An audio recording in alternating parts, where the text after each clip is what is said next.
Okay, Virgo. First, this is a collective energy reading, so it will not resonate with everyone. If it doesn't, feel free to check your moon and rising signs, but let's dive into it.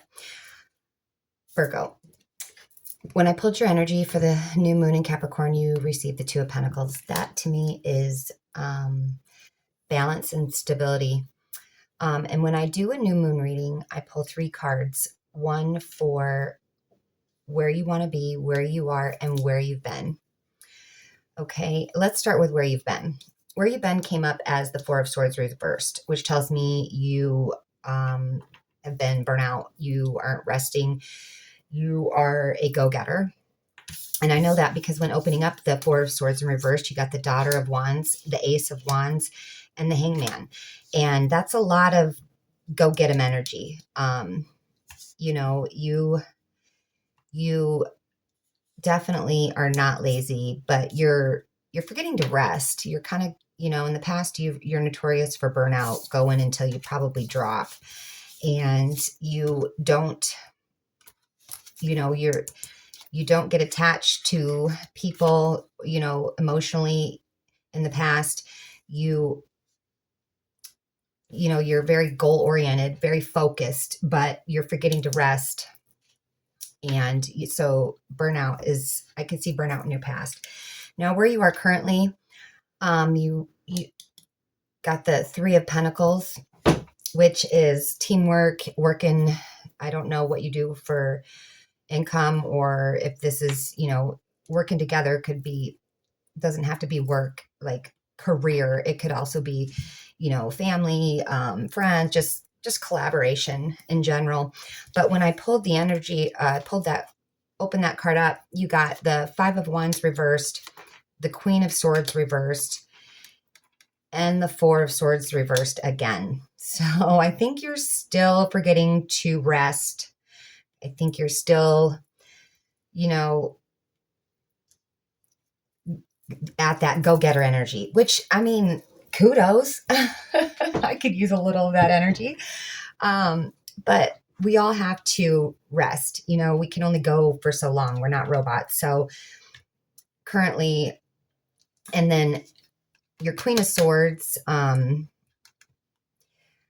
makes me think, and the Five of Wands. So the Queen of Swords reversed and the Five of Wands reversed made me think that maybe in your collaborations, I guess there's just no way to like say it without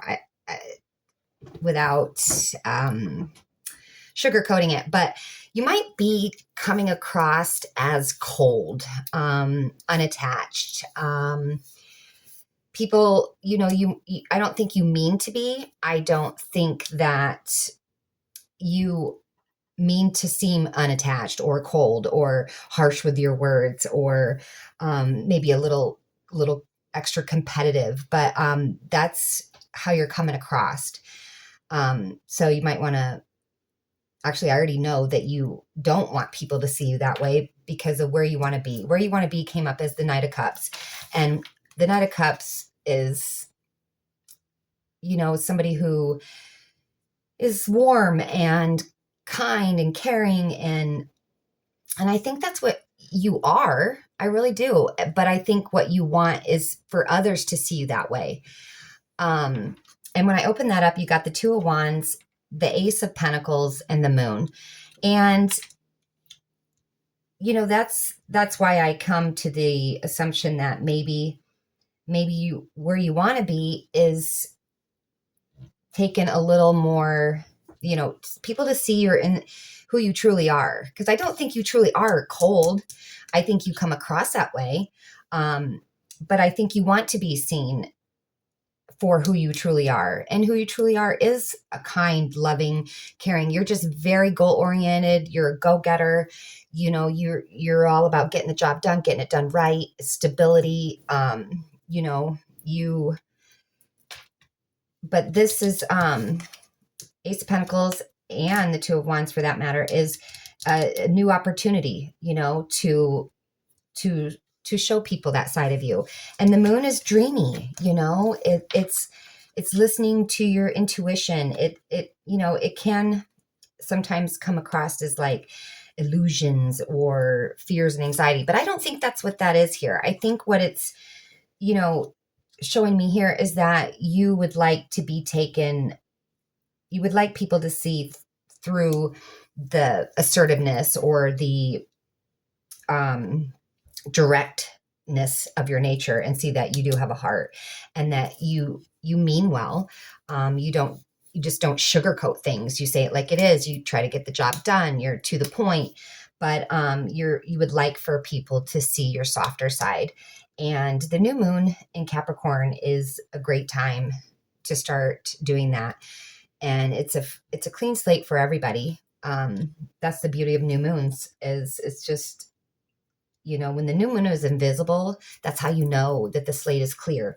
And it's a great time to assess where you're at and make your adjustments where necessary. So my advice to you would be to listen to your intuition and put a little extra thought into what you say before you say it.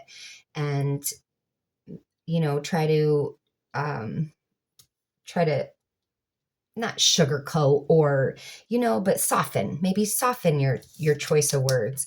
You know, the Queen of Swords reversed, she can be harsh, and the sword is double-edged. So I would think that maybe if you just let people in a little, and let them get a chance to know you and see that there is a softer side to you, that you'll be just fine. And, you know, there's a lot to be said about the workhorse, but don't forget to rest. You don't go till you fall, you know, don't get burnout, because during that burnout stage is when I think your words come across as short and cold, but that's just because you're just go, go, go, go, go, go, go. And it's like, take some time to breathe and rest, and, you know, you'll be fine. I'm not worried. Not one bit, Virgo. But that's what I have for you. I hope this helps. And yeah, good luck, Virgo. God bless.